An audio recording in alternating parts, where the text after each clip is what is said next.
कागजपत्र हेरौँ है। के छ लाइसेन्स खै त?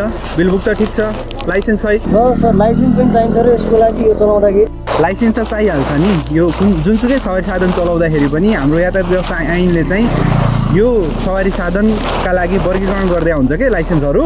त्यो अनुसार चाहिँ तपाईँसँग लाइसेन्स हुनु पऱ्यो। यो सी क्याटेगोरीको हो, यसको लाइसेन्स तपाईँसँग छैन होइन। तपाईँसँग यसको लाइसेन्स छैन भने चाहिँ तपाईँ ट्राफिक जरिमानामा पर्नुभयो।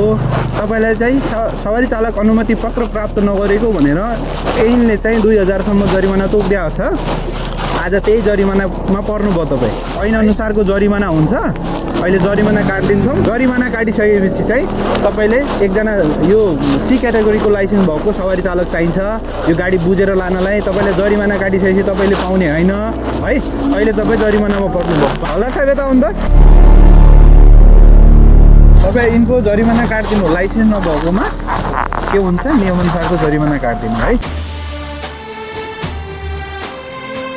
सर तपाईँलाई चाहिँ हामीले यो लाइसेन्स नभएको व्यक्तिलाई 2000 सिट काटे लाइसेन्स भएको मान्छेलाई बोलाएर अहिले चाहिँ यो अटो चाहिँ लगाउन पाउनुहुन्छ है। किनभने तपाईँले चाहिँ लाइसेन्स नभएको व्यक्ति भएकोले तपाईँलाई हामीले चाहिँ गराउन स्रोत 2000 को सिट काटेको तपाईँले चाहिँ अर्को मान्छे बोलाउनु है।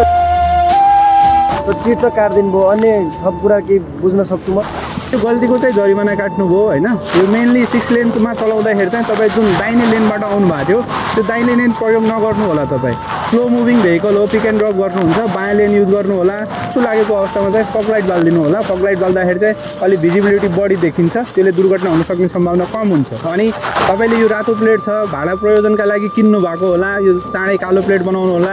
अनि यो निजी प्लेटमा चाहिँ यात्रु नबोक्नु होला। यसले गर्दाखेरि तपाईँ ठुलो जरिमानामा पर्न सक्नुहुन्छ। भोलि केही समस्या दुर्घटना आयो भने पनि बिमा क्लेम गर्न पनि समस्या हुने भएकोले चाहिँ यी कुराहरू ध्यान दिनु होला है। ट्राफिक नियमको पालना गरिदिनुहोस्, सुरक्षित चालक असल चालक बनिदिनुहोस्। धन्यवाद है।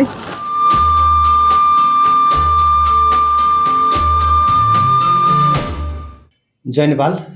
म ट्राफिक प्रहरी निरीक्षक सीताराम विष्ट हाल नेपाल प्रहरी राजमार्ग सुरक्षा तथा ट्राफिक व्यवस्थापन कार्यालय अत्तरिया कैलालीमा कार्यरत छु। ट्राफिक प्रहरीको चाहिँ अनुरोधमा चाहिँ सवारी चालक व्यक्तिले चाहिँ जुन व्यक्तिले सवारी चलाउँछ त्यो व्यक्तिसँग चाहिँ सम्बन्धित सवारीको चाहिँ चालक अनुमति पत्र हुनुपर्ने अनिवार्य छ।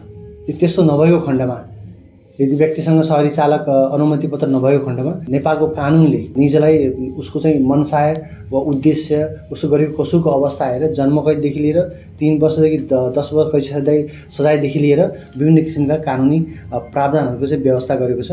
त्यसैले कुनै पनि सवारी चालकले कुनै सवारी चलाउनु पूर्व आफूसँग त्यो सवारीको चाहिँ चालक अनुमति पत्र छ कि छैन भन्ने कुरामा चाहिँ अनिवार्य रूपमा चाहिँ ध्यान दिनुपर्ने अवस्था रहेको छ। र दोस्रो सार्वजनिक सवारीदेखि लिएर निजी सवारी साधनहरूमा पनि सिट क्षमताभन्दा बढी यात्रु राखेको अवस्थामा दुर्घटना भएको अवस्थामा ओभरलोडको कारणले वा अन्य कुनै मेकानिकल त्रुटिका कारणले वा कुनै परिस्थिति परे दुर्घटना भएको अवस्थामा सिट क्षमताभन्दा बढी यात्रु राखेको अवस्थामा त्यसमा चाहिँ बिमा क्लेम गर्न सक्ने अवस्था रहँदैन।